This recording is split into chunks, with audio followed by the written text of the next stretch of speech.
Hi, we're the Purdue Smart Factory team here at Purdue University. Behind me is the Shuttleworth factory that we've been using and working on this semester. This will be used to produce custom-made skate show boards for students here at Purdue University. So the first step of our factory program is obviously we need to be able to select what style board that the students want. So the students will be able to log in using their phones and create any color boards that they want based on wheel color. They could select, okay, we want a black wheel with a white board, and we'll just go with silver trucks. So then when they submit this board, this will be submitted to our smart factory where we are able to go through and build it. All right, at Op 10 of our Purdue Smart Factory, we'll be assembling the trucks and the wheels together.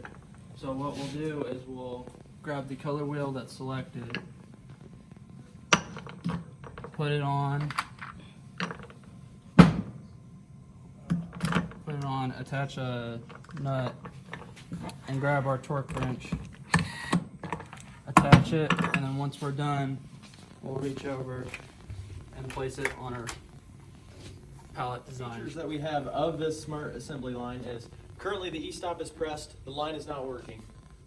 When the e-stop is pressed, the top section of the light will flash. If we undo it, it'll be green, and we'll be able to turn the conveyor back on.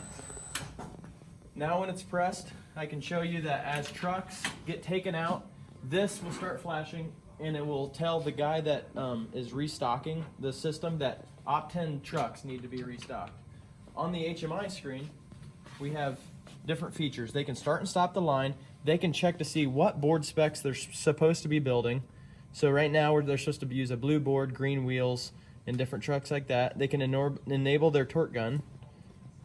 Now we can go back to the main screen. We can do a quality check once done to make sure. We have to know that the trucks are secure, the nuts are tight, good visuals and return pallet, and if that's all true, the inspection passes. And we return to Op 10 main, where we can go help if we don't know what we're doing on this operation, explains it. And then also we can say, okay, Op 10 is done. So if we pull the e-stop and the conveyor is running, we'll say Op 10 is done. We are 100% complete.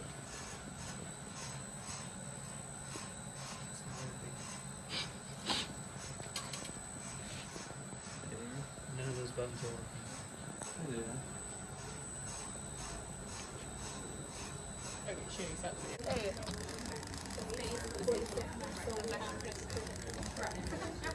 And then I want to mention the boards too. I know. For operations 30, the conveyor system is going to move the trucks to this position. The worker is going to take the trucks off of the pallet and move it over to the workstation. At the workstation, you can see there are a couple of things. We have an iPad using HMI. We have a smart torque gun from Ingersoll Rand, and then we have sensors over here to capture. There's also safety switches with an emergency stop line. There's a yellow pad, and also there are safety pull cords with the workstation. So if we're with the workstation, the worker's going to come over here. They are going to slide the trucks into the jig. There are going to be nuts placed into the jig already. The trucks are going to slide into it. The board's going to go on top of it. They're going to line the holes up with the screw and the nuts. First, hand tighten it in there. And with the torque gun, they're going to use the torque gun to tighten the bolt.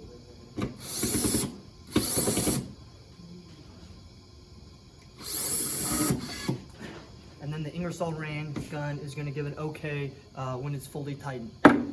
With an HMI, we have board specs to determine what color board we're going to want to use. So we can use red wheels with a blue board.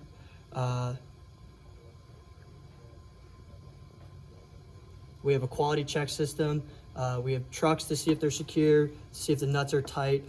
We have a manual visual system, and then we have a pallet return. And once all are completed, we're going to be able to pass an inspection and move the operation down the line to Op 70 now. Good. So after Op 30, the board will go through a visual inspection. The board will get stopped by this pneumatic actuator, and it will wait for the previous board to get released from the vision station. Once that board is released, then this board will get released and it'll move into the vision station where it'll get stopped by another pneumatic actuator. Then lights will kick on and both cameras will trigger inspections for both the top and bottom. And then it'll wait for another board to come through, and then that board will get released and then go on to Op 70.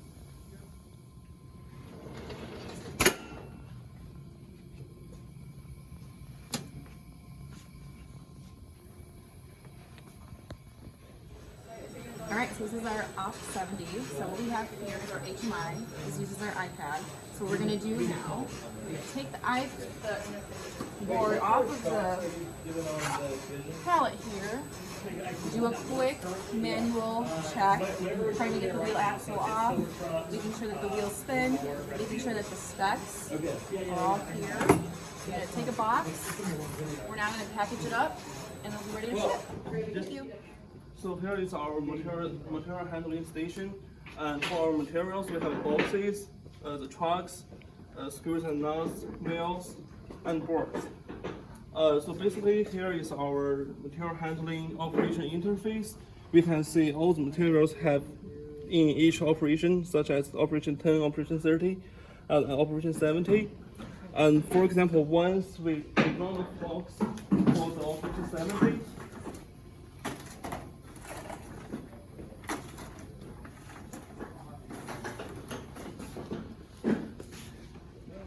on the interface, this one will flash. So that reminds me to refill the box for the operation 70. And for the cart, there is a locking and release system. So the first level, for the first level, we will have all the screws and nuts. For the second level, we will have all the wheels, and for the last level, it will we will have all the boards. All right, so I'm here to explain different data that we collected as well as the HMI screens and the code. I was the programmer for this project, so we created all of our code in Logix Designer 5000.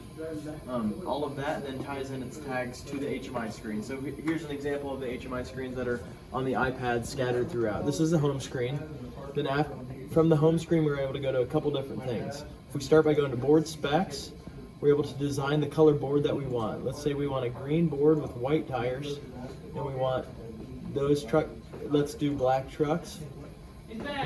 We're able to create those and submit the board. From there, we can go to material handling, see if there's anything that needs restocked. Currently, there needs to be at Op 10, the gray trucks need to be restocked. Also on Op 10, each of the 3 operations have the same functions. You're able to see the board specs, so you can help to create the board.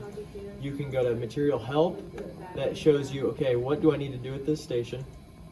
You can also go to quality check, so once you're done, you go to quality check, make sure that the trucks are secure, the nuts are tightened, the visual is good, pallet return, and nothing can happen until your inspection is passed. Turn to Op 10 home. Once that's done, we have the ability to start and stop a line. Once that's done, you press done, and that allows the pallet to move on the conveyor. One other feature that they all have is a stats page. Stats page tells you the current cycle time that you have, the number of boards that have been ran through this cycle, the average tack time, your live time will grow here in a bar graph, and these show your previous ones, and it also calculates your boards per hour.